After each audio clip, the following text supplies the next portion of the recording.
On m'a demandé, Vanessa, dis-moi la différence entre infarctus et crise cardiaque. En fait, les deux, quand tu es en Afrique, tu es en danger de mort.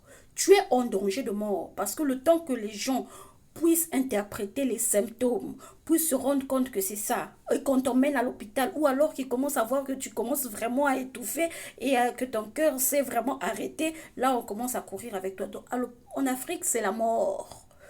Mais les deux, c'est quasi la même chose. Alors qu'infarctus, c'est tout simplement un tuyau qui alimente, le tuyau s'appelle l'artère, qui alimente un organe ou une partie du corps est bloqué. Est bloqué soit partiellement ou totalement. Dans les deux cas, il y a souffrance de l'organe, ok? Mais quand ça se passe au niveau du cœur, ça s'appelle infarctus du myocarde. Donc c'est le muscle du cœur qui n'est plus irrigué, alors le cœur est en souffrance. Il y a des douleurs atroces et en Afrique, tu meurs, tout simple, tu meurs.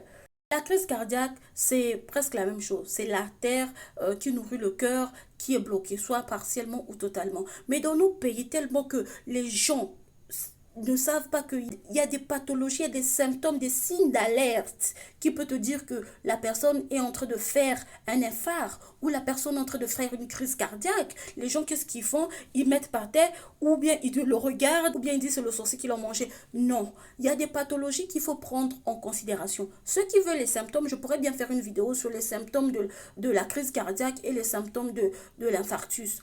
En fait, je fais cette vidéo parce que c'est juste un coup de gueule, en fait. C'est juste un coup de gueule par rapport à ce qui se passe. Quand on voit sur les réseaux sociaux, quand une personne se plaint de douleur, tombe et tout ça, la réaction des gens, c'est sortir le téléphone et de filmer. Personne même se demande où qu'est-ce qui se passe ou bien même, c'est rare même que quelqu'un propose d'emmener à l'hôpital. Souvent, quand on emmène à l'hôpital, c'est parfois quand c'est trop tard.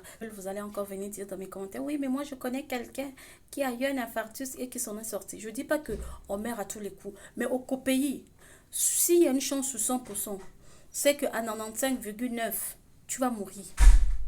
Parce que la prise en charge, le manque de connaissances, et aussi des gens qui sont bornés, qui ne veulent pas accepter, qui ne veulent pas se dire que ça peut tuer. Ça peut te tuer de mort subite. Ça t'attrape pas 5 minutes après, tu n'es plus. Donc j'ai bien dit blocage partiel ou total. Donc si partiel, ça veut dire qu'il y a un peu du sang encore qui circule. Donc là, le temps que tu arrives à l'hôpital. Mais si c'est blocage total, il te reste quelques minutes. Si dans les quelques minutes, on ne te prend pas en charge, c'est mort. Alors, il faut savoir que l'infarctus peut se produire dans n'importe quel organe du corps. Donc, ça peut se produire au niveau de l'intestin, des poumons, au niveau du cerveau, enfin bref.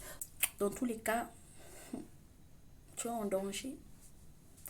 Prenez connaissance pour vos parents, pour votre maman, pour vous-même. C'est important de connaître les symptômes, les signes pour sauver des vies.